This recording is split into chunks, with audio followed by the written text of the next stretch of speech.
vou falar agora sobre estudos do tipo caso-controle. Bom, apesar de eu falar especificamente sobre estudos caso-controle, o meu foco vai ser a decisão.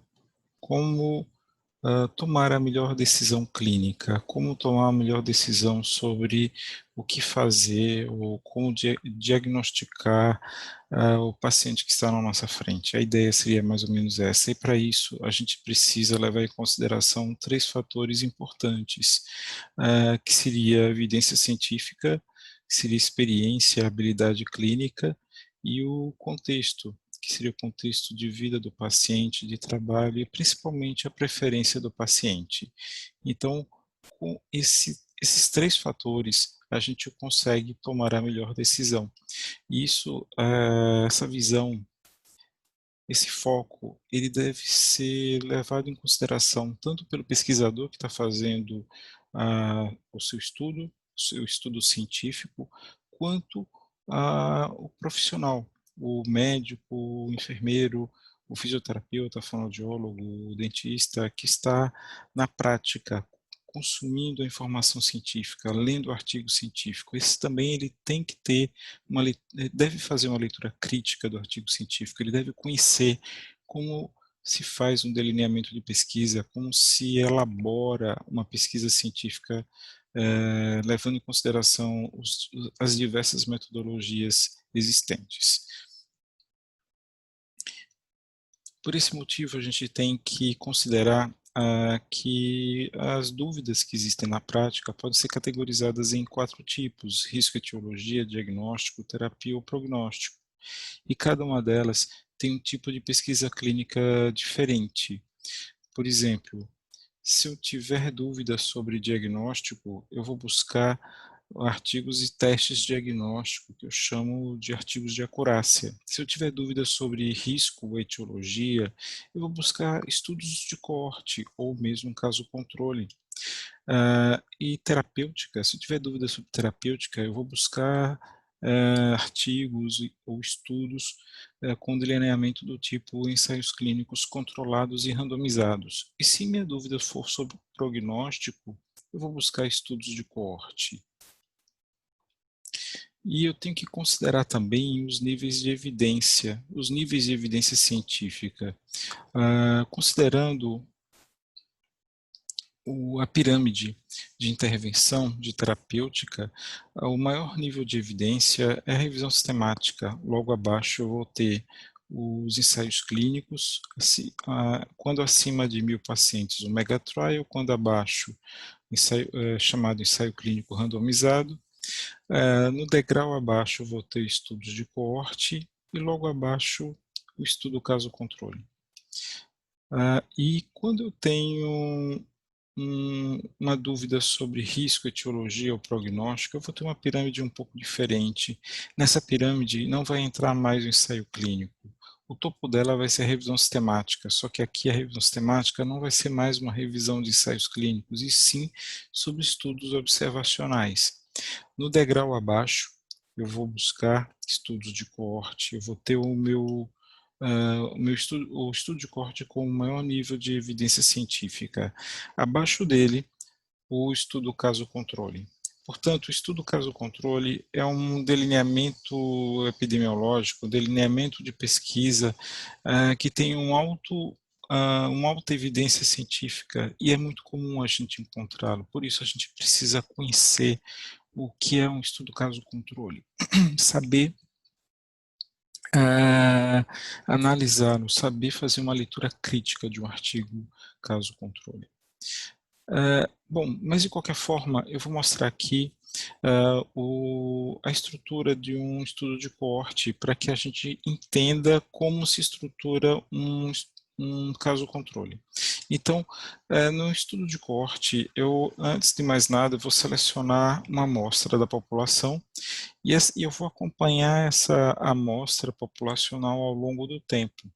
E algumas pessoas elas vão ser expostas a alguns fatores de risco, e outras pessoas elas não vão ser expostas a esses mesmos fatores de risco. Dentre os expostos, alguns vão ficar doentes e outros não vão ficar doentes, e entre os não expostos, alguns vão ficar doentes e outros não vão ficar doentes. E eu vou ter 4 frequências e vou fazer uma análise estatística levando em consideração essas 4 frequências. Essa é a estrutura de um estudo de coorte. No estudo caso-controle, eu vou ter uma estrutura invertida. Ah, então, o que ocorre? Eu vou ter, no final, eu vou ter uma situação como essa. Ou melhor, no início, eu vou ter uma situação como essa. Na minha população, eu vou ter um grupo de pacientes doentes, que eu vou chamar de grupo caso.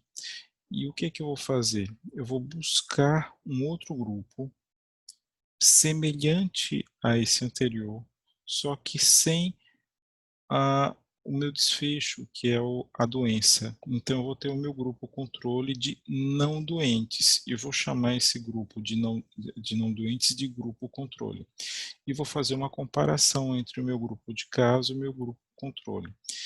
Só que essa análise ela terá de ser retrospectiva, porque eu comecei do final, eu comecei do desfecho. E eu vou fazer uma análise retrospectiva sobre tudo o que aconteceu com esses pacientes. E aí eu vou tentar entender quais são os fatores de risco que influenciaram o meu grupo de doentes e quais são os fatores que não influenciaram. E, ao mesmo tempo, eu vou avaliar os fatores, esses mesmos fatores de risco que afetaram o meu grupo controle de não doentes e os que não afetaram. E eu vou ter novamente 4 frequências e eu vou analisar estatisticamente essas 4 frequências. Então, a estrutura de um estudo de caso controle é basicamente essa. Ela tem um aspecto invertido em relação ao meu estudo do tipo coorte.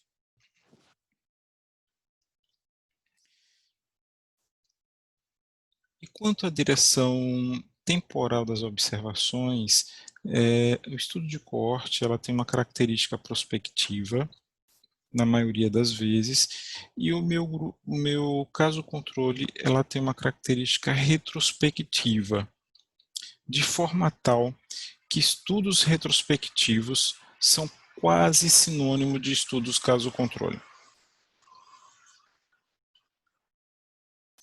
E assim, o estudo caso-controle ele surgiu basicamente porque quando a gente foca em causalidade, quase sempre a gente está falando de estudos de coorte, só que eles têm um alto custo e nem sempre eles são factíveis. Por isso surgiram os estudos caso-controle para tentar ah, substituir os estudos de coorte quando eles não forem possíveis.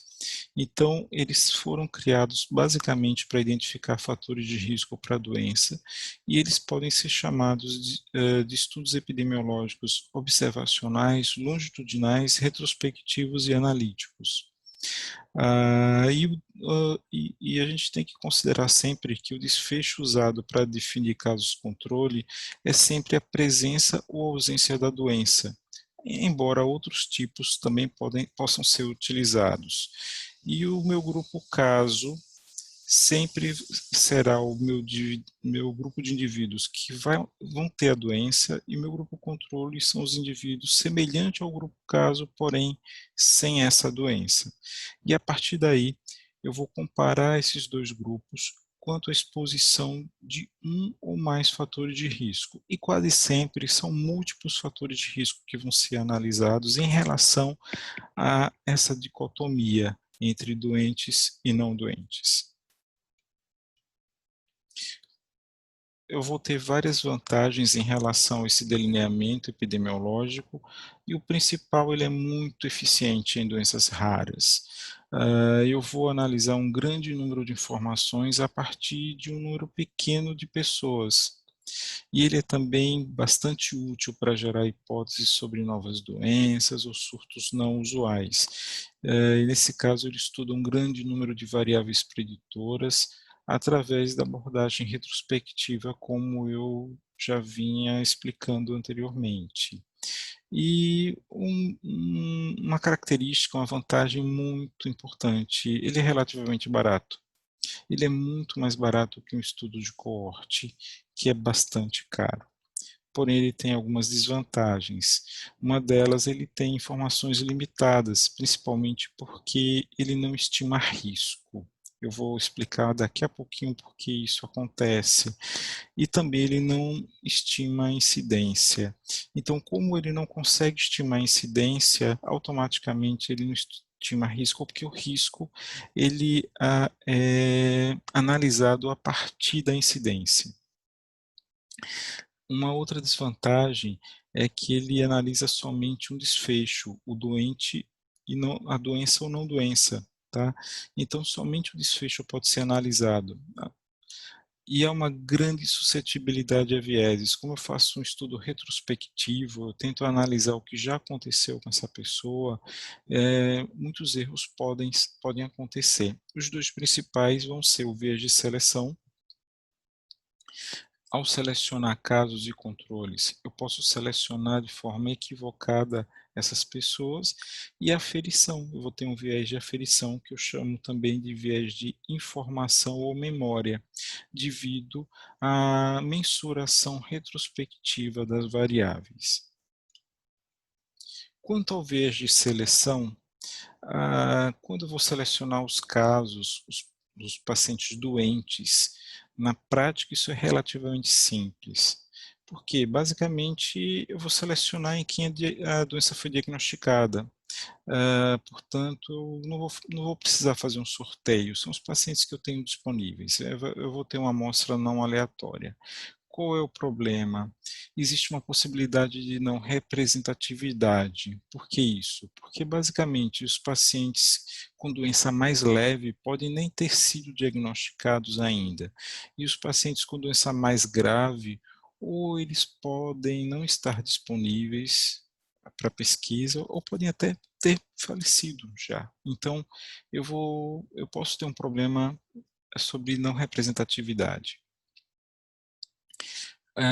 Mas mesmo assim, não há muita dificuldade em selecionar os casos. O problema é a seleção dos controles. Então, ao selecionar os controles, eu vou ter algumas decisões difíceis. Porém, eu preciso me preocupar em tornar a seleção de controle bastante semelhante aos casos, exceto pela presença da doença, evidentemente. E para isso, eu vou precisar tomar algumas medidas importantes que devem constar em toda a metodologia caso controle. A primeira é que eu devo me preocupar em que os casos de controle sejam amostrados de uma mesma fonte, isto é, se eu amostrar os casos de uma enfermaria, eu devo amostrar os controles também dessa mesma enfermaria. Se eu amostrar os casos da comunidade, dos bairros de um município, eu também devo mostrar os controles dessa mesma comunidade. Então, esse detalhe é importante, ele deve constar da metodologia de um caso controle. Um outro fator que é muito importante e ele serve para controlar o viés de seleção é o pareamento. Todo estudo caso controle deve ter descrito os critérios de pareamento. Para que isso? Para tornar os grupos comparáveis. Em geral, eu faço o pareamento de 2 ou 3 fatores. Os mais frequentes vão ser idade, sexo ou raça. E, além disso, eu posso usar 2 ou mais grupos de controle. Muitas vezes pode ser interessante. Quando isso ocorrer, é interessante que eu tenha uma amostra baseada em uma população, principalmente se eu tiver uma amostra baseada na comunidade. E o meu viés de aferição, que eu chamo viés de informação ou memória, ele vai estar muito mais vinculado aos controles. E eu vou utilizar, é interessante que eu use dados registrados. Nesse caso, eu vou procurar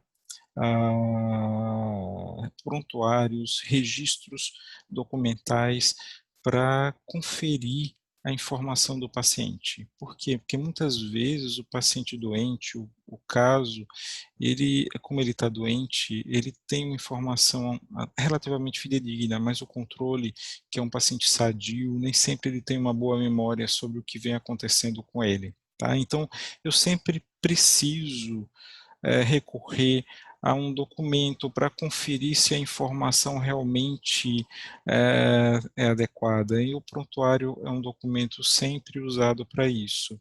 E sempre que possível, eu devo utilizar o mascaramento, principalmente em relação ao desfecho, que muitas vezes é difícil, isto é, quando o paciente é caso ou controle, nem sempre isso é simples, e em relação aos fatores de risco, muitas vezes é um pouco mais fácil. E eu posso usar o mascaramento em relação aos indivíduos estudados e em relação aos observadores.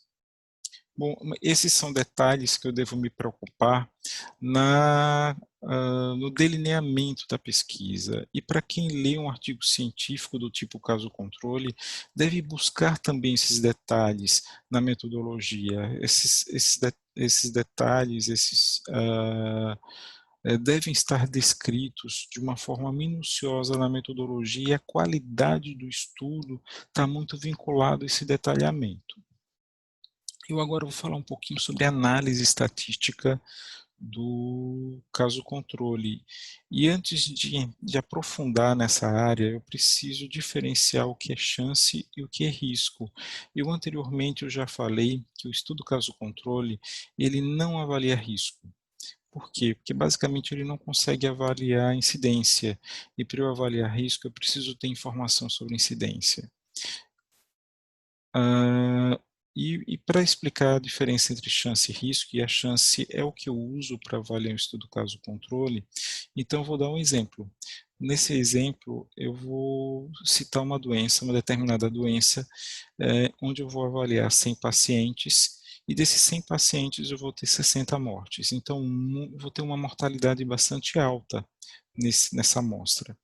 Então, o que seria a chance? Para eu calcular a chance, eu vou precisar usar as pessoas que morreram, os 60 que morreram, e vou dividir por quem sobreviveu. Então, a chance nada mais é que a divisão entre os 60 que morreram e os 40 que sobreviveram, os 100 menos 60. Então, a minha chance de morte vai ser de 1,5. E como eu calcularia risco? O risco é uma equação um pouquinho diferente. No risco, eu vou dividir o meu número de pessoas que morreram pela população em risco. E a população em risco seria os que morreram e os que sobreviveram, isto é, os 100. Então, eu vou dividir os 60 por 100. E o meu resultado do risco é 0,6. Observa que há uma distância bastante grande da chance para o risco. Não são a mesma coisa, não representa a mesma coisa. Principalmente porque o número de mortes nessa amostra é bastante grande. Eu vou dar um exemplo parecido, mas um pouco diferente. Imagina que eu também vou ter 100 pacientes, mas só que agora eu não vou ter uma mortalidade tão grande. Apenas 6 pessoas desses 100 pacientes morreram. Como é que eu vou calcular a chance? A chance de morte seria basicamente os 100 que morreram dividido pelos 94 que sobreviveram. O resultado dessa equação vai ser 0,064, um pouquinho diferente do anterior. E qual seria o risco? O risco basicamente são 6 que morreram por toda a amostra que está em risco, isto é, 0,06. Observa agora que eu tenho uma mortalidade muito menor, isto é, eu vou ter uma incidência menor, a minha chance se aproxima bastante do risco. Então, Esse é o grande trunfo do estudo caso-controle, que naqueles casos naquelas doenças, naquelas situações onde eu tenho baixa incidência, o cálculo, o resultado da equação referente à chance se aproxima muito do resultado da equação referente a risco. E dessa forma, embora o caso controle não consiga medir incidência e, portanto, não consiga mensurar o risco, eu consigo ter uma ideia indireta do risco através da variação da chance. E aí eu tenho a minha medida, meu instrumento de mensuração do estudo caso-controle, que é a razão de chances, também chamada de odds ratio. Então, o que seria a razão de chances? É a medida estatística de associação entre exposição e doença que é utilizada nos estudos caso-controle. E é uma forma de expressar a força de associação quando o estudo não permite estimativa direta da incidência, o que ocorre nos estudos caso-controle. Como é que eu meço a razão de chances, ou odds ratio? Então, eu tenho aqui uma equação 2 por 2, que é o resultado do estudo caso-controle, onde eu vou ter a doença, que é o meu grupo caso, a não doença, que é o grupo controle. E eu vou ter o fator de exposição e o fator de não exposição. Eu vou ter 4 frequências. Como é que eu calculo o odds? Eu simplesmente multiplico o A por D e o B por C. Então, A vezes D. Então, seria os meus casos expostos multiplicado pelos meus controles não expostos, dividido pelos meus controles expostos, multiplicado pelos meus casos não expostos, eu vou ter como resultado a minha razão de chances. E como é uma relação, uma divisão, se a razão de chances for de 1, indica que não existe associação. Se minha razão for maior que 1, eu vou ter um risco de doença. Observa que eu falei risco, porém, na verdade, eu vou ter chance de doença. Só que eu vou usar chance para avaliar risco. Tá? E se o meu odds, a minha razão de chances for menor que 1, vai ser um fator de proteção para a doença. Eu vou dar uma explicação numérica para isso. Imagina que foram selecionadas 25 casos de mulheres com infecção urinária e sem controle. Observa que eu posso fazer o meu número de controles pode ser de 1 para 1, isto é, 20 casos e 25 casos e 25 controle, pode ser de 1 para 2, 25 casos e 50 controle, pode ser de 1 para 3, 25 casos e 75 controle, ou pode ser de 1 para 4, 25 casos e 100 controles. Na verdade, acima de 1 para 4, 1 para 5, 1 para 6, não vale muito a pena. Estatisticamente está provado que não há nenhum benefício em aumentar demais essa relação. Tá? Então, eu vou usar nesse exemplo de 1 para 4. E o meu fator de exposição vai ser o uso de contraceptivos orais. O que eu encontrei nessa pesquisa hipotética? Eu vou ter 25 casos e 100 controle, respeitando a minha relação de 1 para 4. E eu vou ter 85 pessoas expostas e 40 pessoas não expostas. 20 casos foram expostos e 5 casos não foram expostos. 65 controles foram expostos e 35 controles não foram expostos. Como é que eu faço o meu cálculo do odds?